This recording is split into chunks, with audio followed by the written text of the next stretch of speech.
Hi guys! Magandang gabi. Welcome back dito sa Gandara SRU channel for Showbiz Update. Andito na naman nga po akong muli nagbabalik.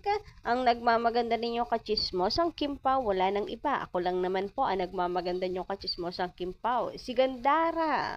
Upang magatid sa inyo ng latest update and fresh happenings patungkol kay Kim Chiu and Paulo Avellino. And para nga sa gabing ito, ang tatalakayin natin at pag-uusapan ay about sa movie ng Kim Pao na meron pong mga changes na naganap and meron pong mga major revelations tayong nasagap na balita.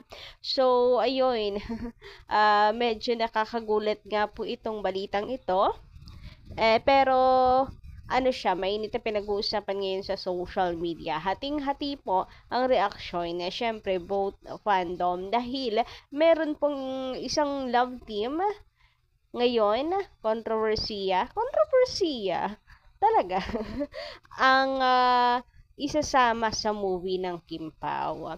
So, hoping for the best.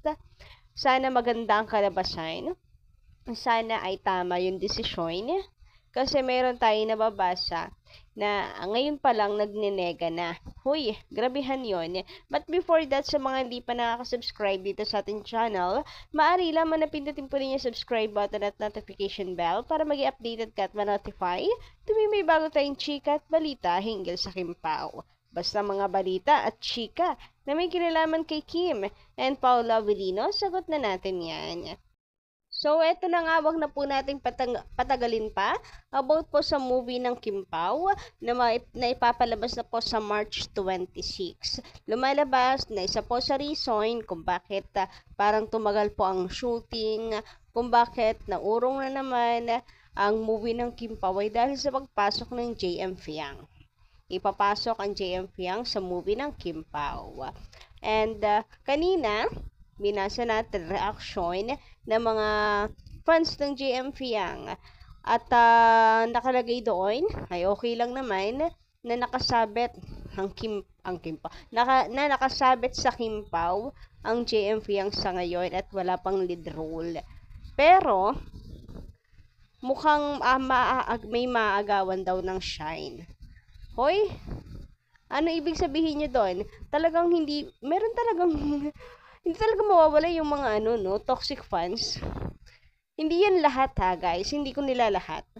Pero, ang daming mga toxic fans ng JM Fiang, promise. Nagsimula yan, kahit nung nasa loob pa naman po ng bahay ni Kuya. Ang dami ng toxic fans niyan. Pero hindi ko nila lahat. Meron din naman pong matitino at pinapatakbo ng maayos yung grupo. Pero, sa social media ang kalat ng iba. Lagi na nga sinisingit si Fiang. Even sa mga post na wala namang kinalaman si Fiang. Anyway, eto na nga. Dahil dyan, comments naman ng mga ka-Kimpaw fans natin yung babasahin natin. And mainit na rin itong pinag-uusapan ngayon sa social media ng mga Kimpaw fans. Hati rin yung reactions, yung opinion, yung damdami ng mga Kimpaw fans. Always naman pong ganyan. Although isa lang yung mga sinusuportahan natin, may kanya-kanya pa rin naman tayong damdamin. And magkakaisa tayo kung lagi natin iisipin na for Kim and for Paulo. Ganun lang naman yon. Yes, totoo. Minsan nagkakaiba tayo ng opinion, kakaiba tayo ng pananaw, paninindigan. Pero at the end of the day, kapag iniisip natin, okay lang ba kay Paulo? Isipin natin si Kim and Paulo, nagkakaisa naman tayo. So this time, yun din yung hinihingi ko sa inyo. Suporta ng Kim Pao ang kailangan natin. Kaya, hayaan na po natin. Pagbigyan natin ng JM Fiang. Kasi ngayon, may nababasa ako na hindi naman kailangan ng Kim Pao ang JM Fiang. Kaya naman nila. Yes, totoo naman. Kayang-kaya ng Kim Pao magpa-blockbuster even without JM Fiang. Totoo yan. Wala tayong kontra dyan. Dahil legit naman talagang kayang-kaya mag-stand alone ng Kim Pao without help of this JM Fiang fandom. Ngunit, sabi ko nga po, lagi po nating isipin si Kim and Paulo. Andito na yan, so suporta po ang kailangan ni Kim and Paulo. Ilan pa lamang po ito ha sa Facebook. Wala pa po dito yung mga comments dito sa ating channel. Makamamaya magbasa tayo ng comments sa channel natin. Baka sila ang mga special guest na sinasabi nila Pau. Baka nga sila na yon. Well, guest lang naman, baka nga napadaan lang sa movie. Hindi naman sila yung highlight ng movie, kundi si Kim and Paolo. At samantala, sabi dito, never basagulero mga fans niyan ng Fiang. Nagsisimula pa lang mayabang na. Yun yung sinasabi ko. Yung sinasabi ko kanina sa intro natin, na meron talagang hindi talaga nawawala yung mga toxic fans nitong si Piang. Lahat laging nakikisali. Pero totoo, napakabasagulero talaga. Lakas kala mo may ubo sa utak. Ubo sa utak. Kaya guys, hindi ko kayo masisisi kung ayaw nyo talaga makipag-collaborate ba ang Kim Pao sa JM Piang. Na ko rin kayo, nagigets ko kayo. Even ako rin naman, kung lang din naman tayo sa fans, makikipagbardagulan sa fans ng kabila wag na lang. Pero kung isipin nga natin si Kim and Paolo, suporta yung kailangan nila And kung totoong mahal natin si Kim and Paolo, yung suporta na yun ibibigay natin sa kanila. Kung umuo nga sila, kung okay sa kanila, why not tayo pa kaya, 'di ba? Anyway, sabi naman dito, tama, yung ka-level naman nila Kim Pao ang itapat. Hindi yung wala pang napatunayan. Kawawa naman ang Kim Pao. Eto pa, sorry but I don't think so. Ibang-iba sila Kim at Paolo. They have their own paths. So yun.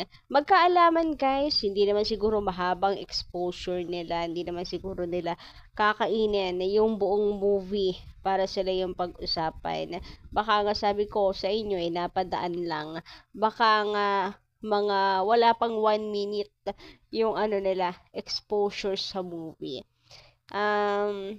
Hindi natin alam.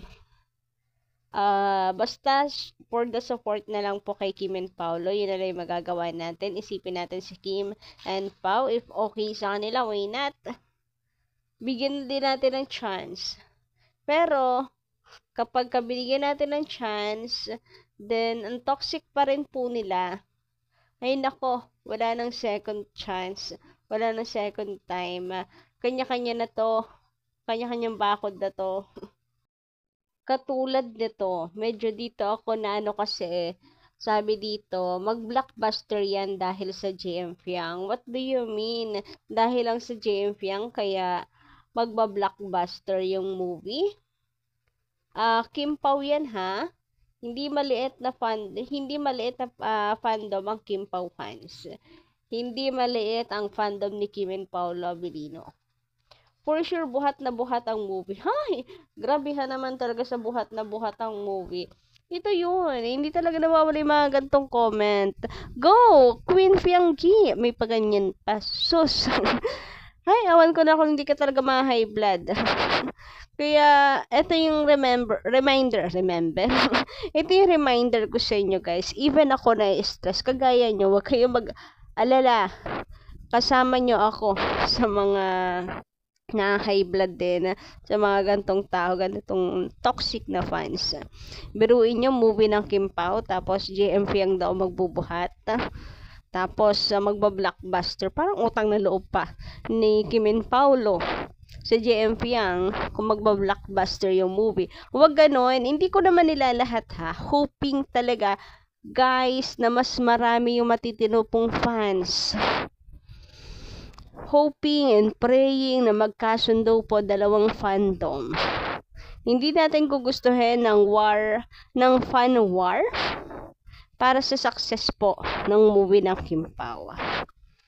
Yun lang naman, for the love kay Kim and Paolo. Nire-remind ko sa inyo, pare-parehas tayo ng inis na nararamdaman at high blood. Pero, gusto ko ipaalala na sana lahat tayo magtimpi at isipin na lang si Kim and Paolo. para ano po, para mabawasan yung katoksikan at negativity. Samantala sabi dito, wow, alam na nila ang hatak sa viewers. MV pa nga lamang, music video pa nga lamang sa ilang araw ilang milyon na Saan siya nag-is doon sa ingay ng ano natin microphone? Kasi naman guys, hirap na hirap tayo ngayon huminga kaya nagkakaganyan. So, pagbigyan nyo ako kahit ngayong gabi lang. Sabi pa dito, kapag sinama pa ito sa Kim Pao movie, wow, Kim Pao fans sa JM Fiang, mababalik ulit ang kaugalian na panonood sa sinehan. Sabi naman dito, mataas kasi ang ratings ng JM Fiang, million na views, kaya kahit sa ang movie sila isiksik, malakas ang views. More money, lalo na pag solo project ang dalawa, na sila lang dalawa. Yayanig talaga. Kayo guys, anong say nyo tungkol dito? Pa-comment ka lang sa baba and don't forget to click the subscribe button and notification bell for more updates. Maraming salamat!